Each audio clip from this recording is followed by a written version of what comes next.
Hello, everyone, and welcome back to Daily English Talk. I'm Ayla. And I'm Jack. It's great to be here with all of you again. It really is, Jack. Today we have a topic that's super important for connecting with people and expressing yourself clearly. We're going to talk all about how to talk about your feelings in English. Oh, that's a fantastic topic, Ayla. I think sometimes, especially when you're learning a new language, it can feel a bit scary to share how you're truly feeling. Absolutely, Jack. And it's not just about knowing the words, is it? It's also about feeling comfortable and confident using them. So today, we'll explore some common feelings, how to express them simply, and even some phrases to help you ask others how they're doing. That sounds incredibly useful. I'm already thinking about times when I wished I had the right words to explain myself better. So, listeners, get ready to learn some practical English that you can use every single day. Exactly. We want you to feel more relaxed, guided, and confident when you talk about your emotions. Let's dive in. Ayla, before we get into the main topic, I was just thinking about feelings in general. Do you ever have those days where you just feel a bit off? Not necessarily sad, but just not quite right. Oh, absolutely, Jack. I know exactly what you mean. Sometimes it's hard to even put a name to it, isn't it?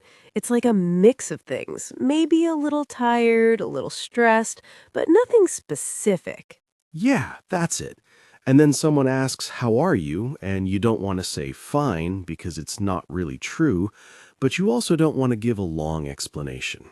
Right. It's a common situation. I often find myself saying something like, I'm okay, just a bit busy, or I'm doing all right, a little tired today. It's a way to be honest without oversharing. That's a good point. It's about finding that balance. I remember once I was trying to explain to a friend in another country that I was feeling a bit overwhelmed with work.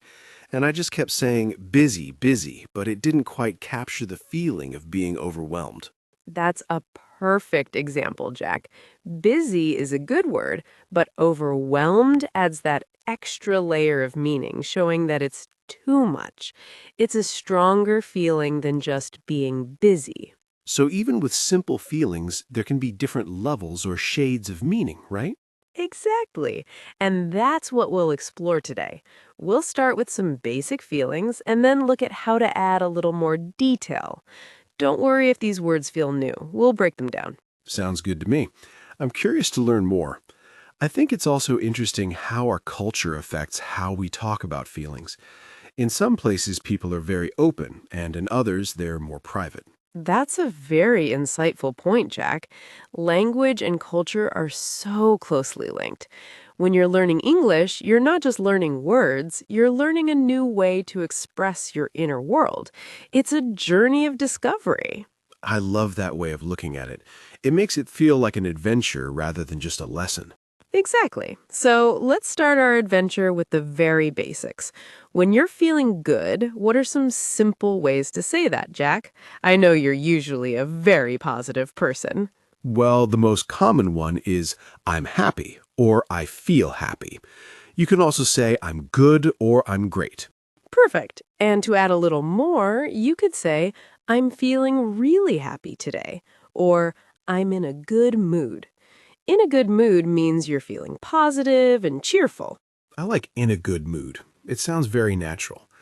What about when you're not feeling so good? The opposite of happy. That would be sad. You can say, I'm sad, or I feel sad. For a slightly stronger feeling, you might say, I'm upset. Upset often means you're sad and maybe a little angry or annoyed about something. Ah, so upset has a bit more energy to it than just sad. That's a good distinction. What about when something surprises you? For surprise, you can say, I'm surprised, or I feel surprised. If it's a very big surprise, you might say, I'm shocked. Shocked is a much stronger feeling of surprise, often when something unexpected and significant happens. So, surprised is general and shocked is like, wow, a really big surprise. It's like the difference between finding a $5 bill in your pocket and winning the lottery. Exactly. One is a nice little surprise, and the other is a total shock. It's all about the intensity. And speaking of intensity, let's think about the other side of things. What about when you're worried about something? What's a simple way to express that? We all have those moments, don't we? I'm worried, or I feel worried.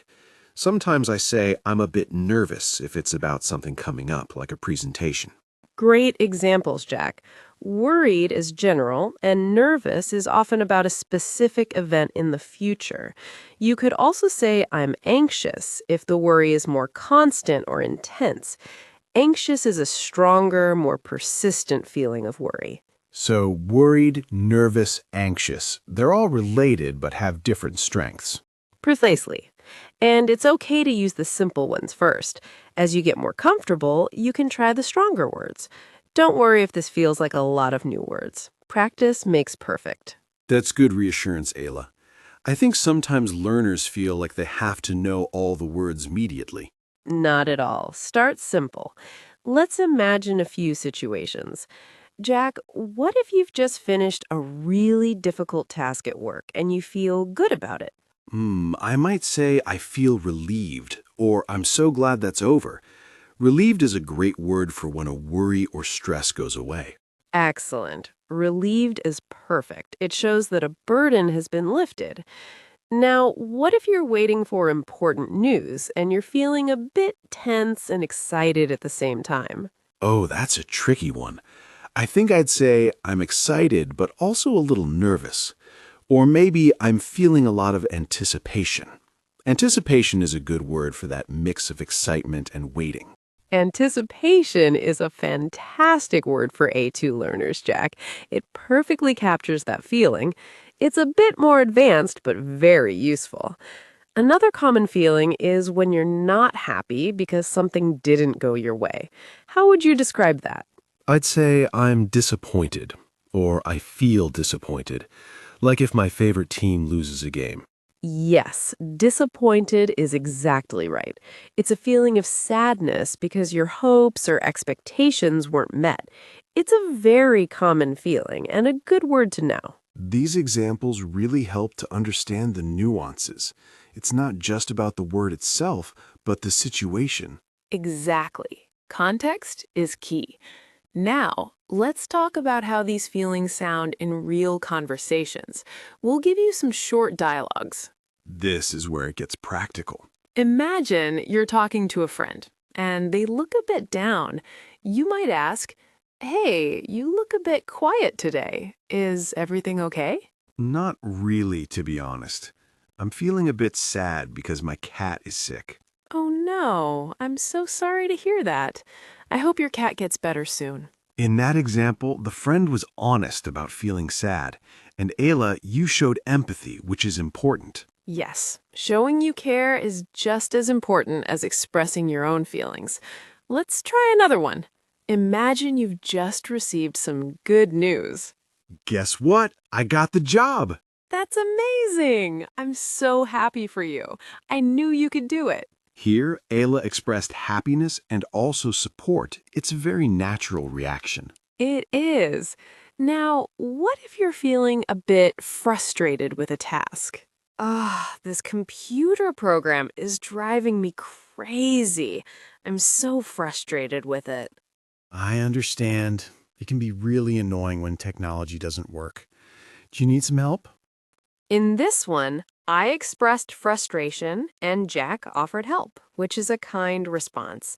Notice how I didn't say, I am frustrated. I said, I'm so frustrated with it. It sounds more natural. That's a great point about natural phrasing. It's not always I feel X. Sometimes it's I'm X or X is making me Y. Precisely. And these are the kinds of natural phrases we want you to pick up. Let's do one more. Imagine you're feeling a bit overwhelmed. I have so much to do today. I just don't know where to start. I'm feeling a bit overwhelmed. Take a deep breath. Let's break it down. Maybe we can make a list together? We can tackle the most important things first, and the rest can wait. That sounds like a great plan. Just talking about it makes me feel a bit better already. Thanks, Ayla. You're very welcome, Jack. We're a team. See how that worked? Ayla didn't just listen, she offered a practical solution. When someone says they're overwhelmed, they often feel like they're drowning in tasks. Helping them prioritize can be a huge relief. It's true. And sometimes just saying I'm overwhelmed out loud is the first step to feeling better. It acknowledges the feeling instead of trying to hide it. That's a really important lesson for our listeners. It's okay to not be okay, and it's okay to ask for help. Absolutely. Now let's imagine a situation where you're feeling a bit confused. This is another common feeling for language learners.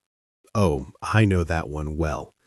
I'm sorry, I'm a bit confused. Could you explain that again, please? Perfect.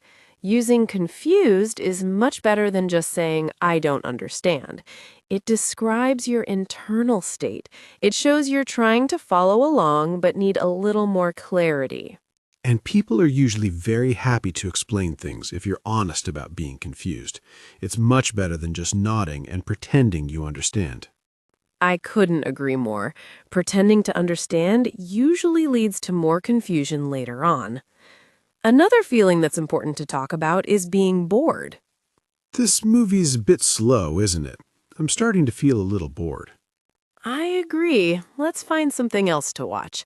Life is too short to be bored by a movie. True.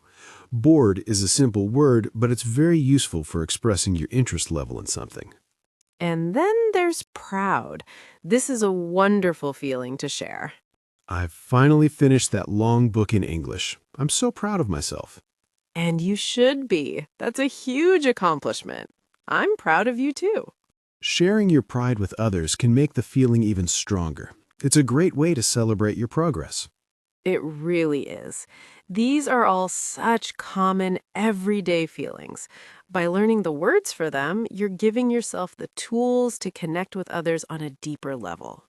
Exactly. These short dialogues show how these feeling words are used in everyday conversations. You can practice saying these phrases out loud. Try to imagine yourself in these situations. That's a great idea. Practice makes it feel more natural. Now, let's naturally revisit some of the key words and phrases we've used today and explain them a little more conversationally.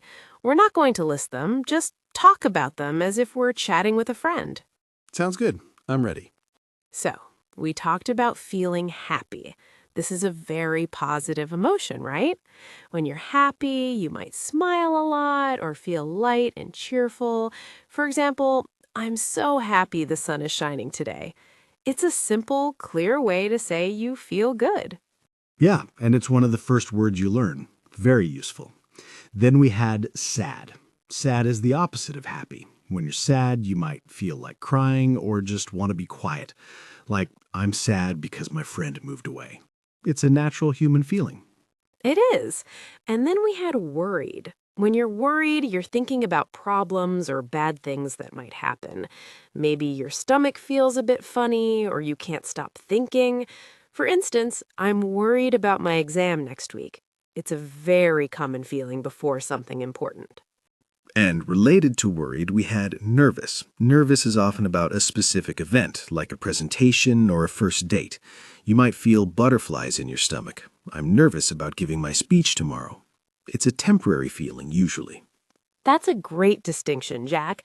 And then we talked about surprised. This is when something unexpected happens. It can be a good surprise or a not so good surprise. I was surprised when my friend threw me a party. Your eyes might get wide or you might gasp a little. And the stronger version of that was shocked. Shocked is a very big surprise, often something that makes you feel very strong emotions, maybe even a little scared or confused. I was shocked when I heard the news. It's a powerful word. It really is. And then we had relieved. This is a wonderful feeling. It's when a worry or a difficult situation ends and you feel much lighter. I was so relieved when I found my lost keys. It's like a big sigh of relief. Oh, I love that feeling. It's like the sun coming out after a long rain. And then we had disappointed. This is when you hoped for something, but it didn't happen. You feel a bit sad or let down. I was disappointed when the concert was canceled. It's a feeling of sadness mixed with unmet expectations. It's important to acknowledge disappointment so you can move past it. That's a very healthy way to look at it, Jack.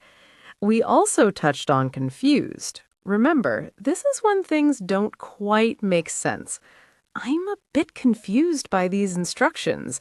It's a very honest and helpful word to use when you're learning. And we can't forget bored when something isn't interesting or engaging. I'm bored with this game. Let's try something else. It's a simple way to express your preferences. And finally, one of my favorites, proud. This is that warm feeling of satisfaction when you've done something well. I'm so proud of how much my English has improved. It's a feeling we want all of our listeners to experience often. I love that. We're proud of all of you for being here and learning with us. We really are. These words are like building blocks. Once you have them, you can start to build more complex sentences and express more nuanced feelings. It's like learning to paint. You start with the primary colors, and then you learn how to mix them to create all sorts of beautiful shades. What a beautiful metaphor, Jack. That's exactly what learning a language is like. You're creating your own unique way of expressing yourself. And it's a process. It doesn't happen overnight. But every new word you learn, every new phrase you practice is a step forward. Exactly. Don't be afraid to make mistakes. Mistakes are just part of the learning process. In fact, they're often the best way to learn. I've certainly made my fair share of mistakes, but each one taught me something new. That's the spirit. We want you to feel encouraged and supported as you explore these new ways of expressing yourself.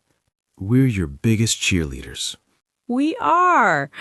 Now, let's think about how you can use these words in your daily life. Maybe you can try to identify one feeling you have each day and say it out loud in English. That's a great practical tip.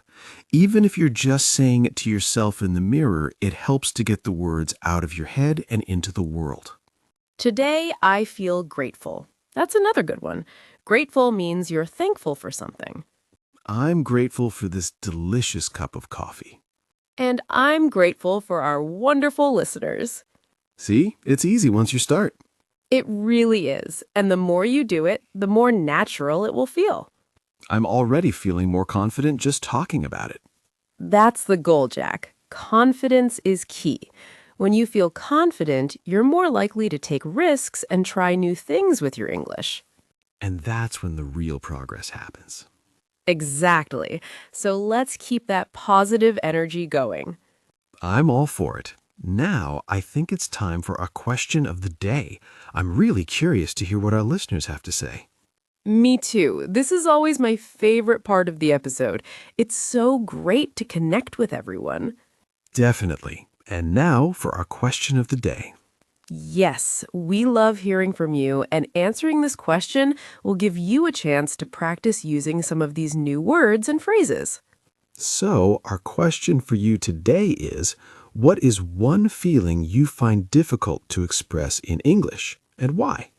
This is a great question because it makes you think about your own experiences. When you try, you're actively using the language to describe your thoughts and feelings. This helps you remember the vocabulary better and builds your confidence. Exactly. And don't worry about making mistakes. The goal is to try. For example, you might say, I find it difficult to express feeling frustrated in English because sometimes I just don't know the right words to explain why I'm annoyed. Or you could say, sometimes I find it hard to say I'm overwhelmed because I don't want people to think I can't handle things.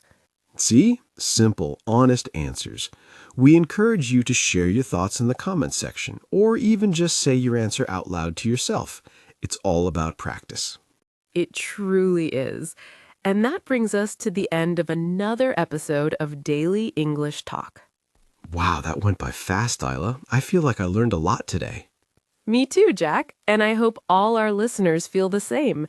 Remember, practicing how to talk about your feelings is a huge step in becoming a more confident English speaker.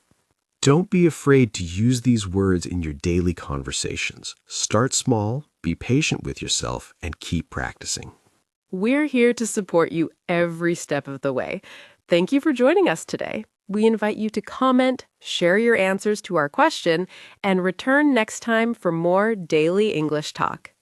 Until then, keep practicing, keep learning, and keep talking. Goodbye, everyone. Bye for now.